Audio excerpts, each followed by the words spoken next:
Hello everyone, I'm Ganesh Shekhar on behalf of IS Super 90 to discuss with you the next chapter of Class 6 Polity Ncert. And this chapter is about government. So before we proceed with the text of the book, uh, what if I ask you, what do you mean by government? So when I say government, in order to define government, there are certain aspects that must come to our minds. And there are two aspects through which we can attempt to define what is a government. First one, what is the purpose of a government? Why do governments exist? Different countries have different governments. And the second part would be, what is the purpose of the existence of a government? First, why they are there, and second, what they aim to do when they are in power. So, trying to address the first question, we'll come to book very soon, but this is some introduction which I want to give you beforehand knowledge of what we are attempting to achieve through these modules. So, why is a government elected, or why is a government formed?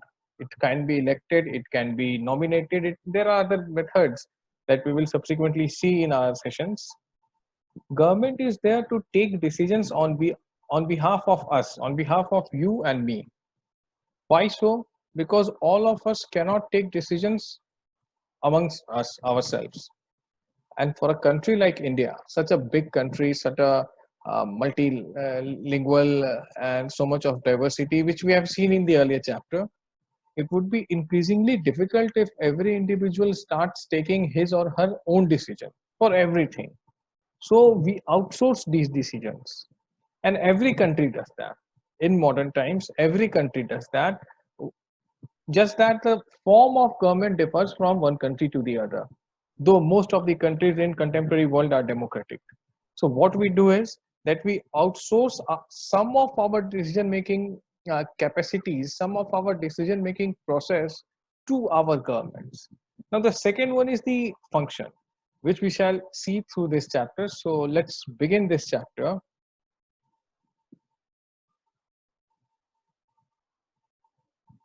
So here we are. This is the unit of your NCERT book, and it says government, class 6 NCERT. Again, nice cartoons given here. And it also starts with the same question, what is government? And here you see the various snippets over here. That Supreme Court can have 5 more judges. Government fixes price of onion, says no shortage in market. Government sought to protect rights of organized workers. So if you read all these highlighted portions, what are they? They are nothing but a reflection of the policies that the government has taken, decisions of the government, the policies of the government, the functioning of the government. So like I said earlier, a government is what a government does. So why do we need government? Here we have trying to understand that through this chapter. Every country needs a government to make decisions and get things done. As I said, that we have outsourced some of our decision to our governments. These can be decisions about where to build roads and schools, or how to reduce the price of onions when they get too expensive, or any other commodity, or ways to increase the supply of electricity, or any other service it can be. Just few examples are given here. Government also takes action on many social issues.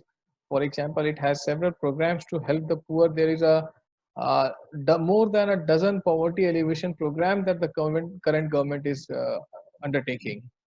So there are other important things like running postal and railway services, and the government also has the job of protecting the boundaries, the security boundaries of the country, and maintaining peaceful relations with other country. It is responsible for ensuring that all its citizens have enough to eat and have good health facilities. When there are natural disasters like the tsunami or an earthquake or outbreak of an epidemic like coronavirus, then it is the government that mainly organizes aid and assistance for the affected people. So if I try to sum it up, whatever we have read in the first chapter of this book from this unit, the government, that a government exists to take care of its people. There can be no denying this fact, and no government will claim to the contrary. No government, even one of the most authoritative government, even the Chinese government or the North Korean government would say that we are here to take care of our people. Now, we can disagree on that because we are a democracy, but most of the governments, they will always claim, like we saw the functions, that government ought to protect us both from the outside enemy, and if there is an internal epidemic, a pandemic which has swept the world, what else? Government must decide which commodity would be sold, would be selling at what price, where the roads would be built, how the services like electricity or other things would be delivered at what rate. So these are the major policy decisions that government take, keeping in mind the general welfare of the country, general welfare of the citizens of the country. Why I'm saying general welfare? Because you cannot please everyone. There is a famous law which you will come across somewhere during your course of preparation, Pareto's theory. Pareto was a welfare economist, and he said that there is this 80-20 principle. Whatever you do, you can only please 80% people, 20% will always crib. And to a large extent, this is true. That is why I said that government intends to benefit the citizens at a general level. That whatever I do, let there be maximum good for maximum numbers. Now, there is a term for this that is called utilitarianism. Uh, we will study it somewhere else, but for the moment, all the governments intend to be utilitarian in their approach. When I say utilitarian, it simply means, just know this and note it down somewhere. Utilitarianism means maximum good for maximum numbers. It is an antonym for totalitarian, which means one man, one show. Whatever one guy says, everyone else follows. So totalitarian is when one guy says and the everyone else follows. Contrary to it, utilitarian is maximum good for maximum numbers. So governments these days claim to be utilitarian when they make policies. So see the second para. Uh, you are wondering how governments manage to do all this and why it is necessary for them to do so. When human beings live and work together, there need to be some amount of coordination so that decisions can be made. The thing is that everyone differs in their approach. So if there is a different approach to everything, there will be a complete chaos. That is why, as I said, we have outsourced some of our decision making process to the government, and it can make decisions, it can take decisions on behalf of all of us. So some rules have to be made that apply to everyone. There is a need to control resources and to protect the territory of a country so that people can feel secure. So government do this on behalf of their people by exercising leadership, taking decisions, and implementing these among all the people living in their territory. So not one government does everything. There are several levels of the government, one after the other after the other. And let us try to understand what are the different levels of the government. The government works at different levels, at the local level, at the level of the state, and at the national level. When I say local level, see, there has been a constitutional amendment to this effect, which we shall study in great details later on. 72nd and 73rd and 74th Amendment, the Panchayati Raj and the Urban Local Body. This is also called democratic decentralization. Now, attempts were made for panchayats in the decades of 50, but the law was passed when Mr. P.V. Narasimha Rao was the Prime Minister of India, the 73rd, 74th Amendment regarding panchayats. So, panchayats are what? Panchayats look after the villages in India. That is why panchayat is at here. You can see the cursor at the local level. Then at the level of state, we have a state government. At national level, we have the government of India. So there are certain things on which government of India will make policies and take decisions on, like the security of India, the foreign policy of India. There are certain things on which state governments will make policies and take decision on, like the law and order within the state, the education policy, the health, the agricultural issues. And then there are other micro level things on which the local level, that is the panchayats, will take a call on. What they are, what are the different lists, we shall see these things later, not in this class 6th NCERT. As it's written here, local level means in your village, town, or locality.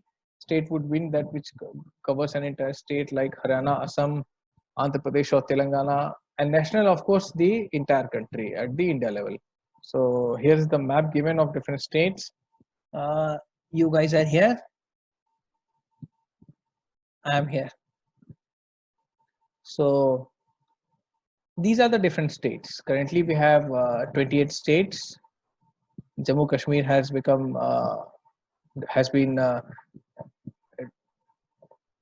called off. The state status has been called off. So there will be a UT which will be decided later. There is this delimitation commission. We shall see these things later. Here is a footnote. Telangana is the 29th state of India on 2nd June 2014, and then 31st October 2019, state of JNK. So just a map of different administrative units within divisions within India. This is the 2011 map. So you see, apart from the 28 states, there is so much else to be done at the administrative level. That is why we need local governments as well. So laws and the government makes laws, and everyone who lives in the country has to follow these. This is the only way governments can function. Yes, just like the government has the power to make decisions, similarly it has the power to enforce the decisions. Of course, if you don't follow the law, you will be punished. For example, there is a law that says that all persons driving a motor vehicle must have a license. So any person caught driving a vehicle without a license can either be jailed or fined a large sum of money. Now the rules have changed and the fines are of course very huge. So it's better to carry the license with us. Without these laws, the government's power to make decisions is not of much use. Of course, uh, if you cannot enforce these laws, then what is the use of these laws? That is why government has the authority to punish those who violate the laws, and rightly so. In addition to any action that government can take, there are also steps that people can take if they feel that a particular law is not being followed. If a person feels, for example, that they were not hired for a job because of their religion or caste, he or she may approach the court and claim that the law is not being followed. The court can then give orders about what should be done. So if someone is discriminated because of his or her caste or religion at workplace or any other place, then he or she can approach the courts to correct this. How, that we shall see when we will study fundamental rights. Now, what is the type of government? It depends on the type of government, that there is in a country. Like it depends on country what will be a type of governments. Like in India, we have democracy. Democracy is of the people, for the people, and by the people, where we elect our representatives. Democracy is where people elect their representatives. So we are governed by our chosen elected people. They do this through elections. Every 5 years, general election takes place in which we vote for a particular person and elect them. Once elected, these persons form the government, and in a democracy, the government has to explain its actions and defends its decision to the people. Second, another form can be monarchy, when there were kings and queens and prince and princess.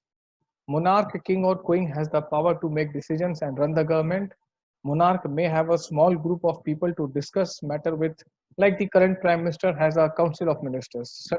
Similarly, the monarch used to have some mantris or a close group, like something that can be compared to the current day union cabinet or the council of ministers, with whom he can discuss matters. Final decision will taken by the monarch. Yes, monarch means the king. So we don't have monarchies now.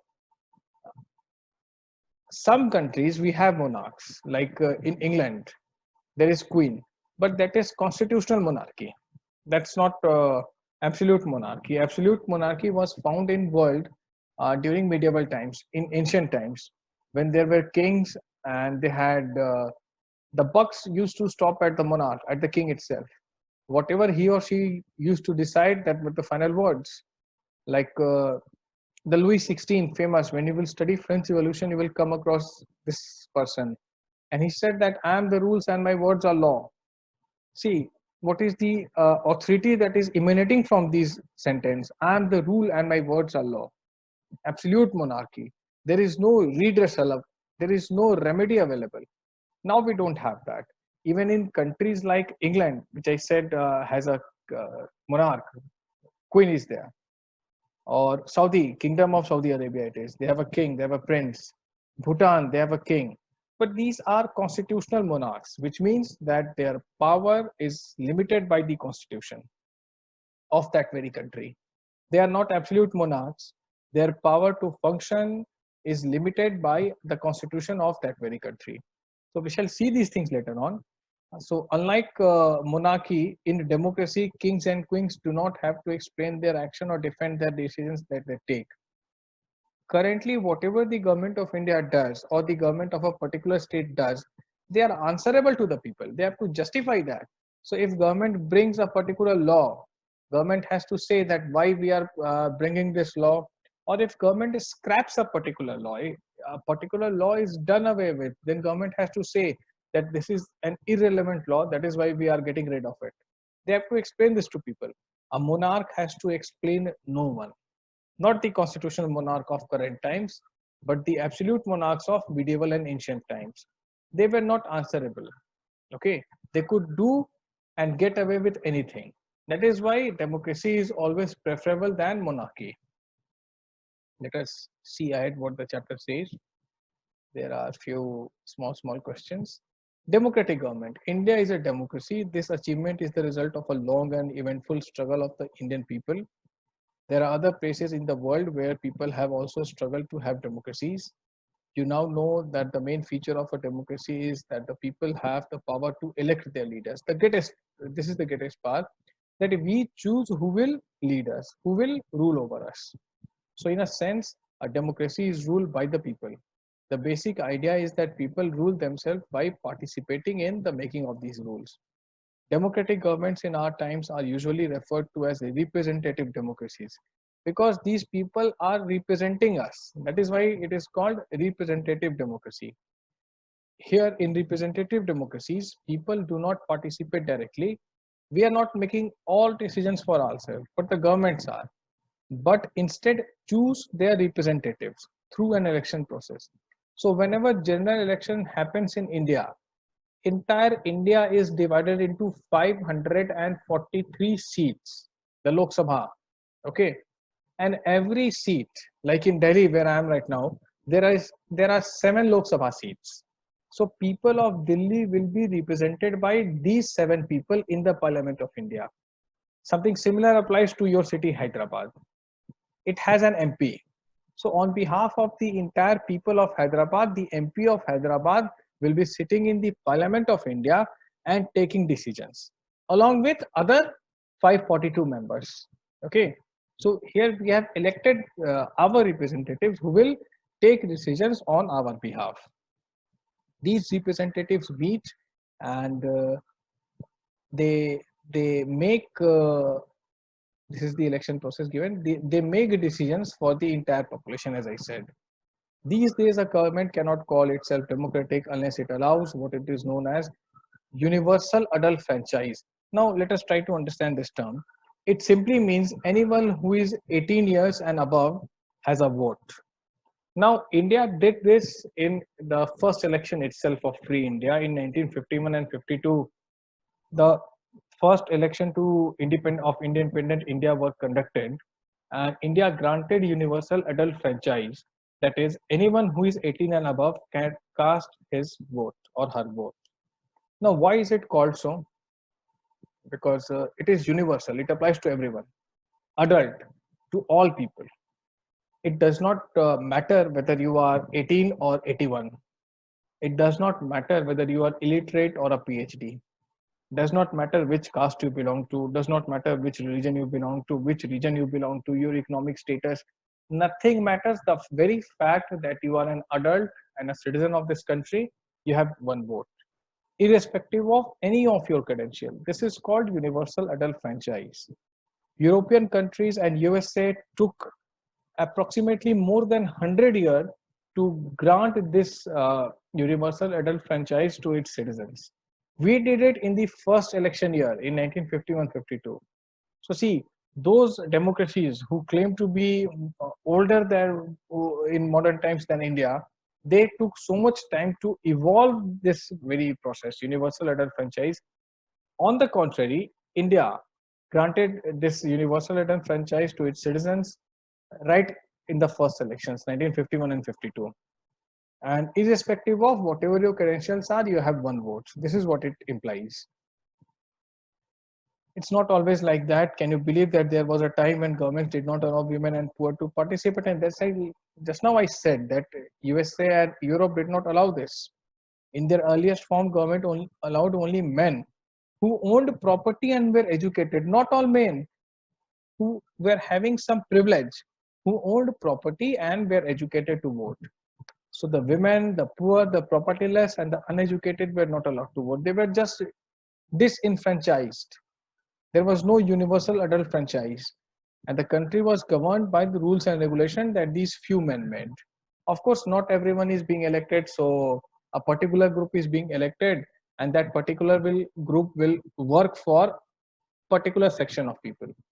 So before independence in India, only a small minority was allowed to vote, and they therefore came together to determine the fate of the majority. Several people, including Gandhiji, were shocked at the unfairness of this practice and demanded that all adults have the right to vote. This is called universal adult franchise. We have already seen it. And then there is this paragraph written in the magazine Young India by Gandhiji in 31. I cannot possibly bear the idea that a man who has got wealth should have the vote, but that a man who has got character but no wealth or literacy should have no vote, or that a man who works honestly by the sweat of his brow day in and day out should not have the vote for the crime of being a poor man. Of course, this was very discriminatory. That is why we don't have such provisions right now. So this is what we have discussed in this chapter. Basic idea is what is universal adult franchise. Everyone who is 18 and above has a vote, irrespective of his or her any credential. The only credential is that you are 18 or above. Okay. Next thing is democracy, a form of government. We choose our people who will rule. That is what is decided by the people through periodic elections. Contrary to it, monarchy. What is monarchy? A king. See, monarchy is hereditary. King will have child, the prince will become the next king. You and me won't have a choice. Not that in democracy. Okay, we can never say that the current prime minister is a bachelor. So maybe the earlier prime minister, Dr. Manmohan Singh, he had three daughters. He has three daughters. So we never say that one of the daughter will become the next PM. It's not a hereditary monarchy. So people are devoid of choice who will rule over them in monarchy. In democracy, it is not so. The earlier government was voted out, and now we have a different government. This government too shall someday be voted out.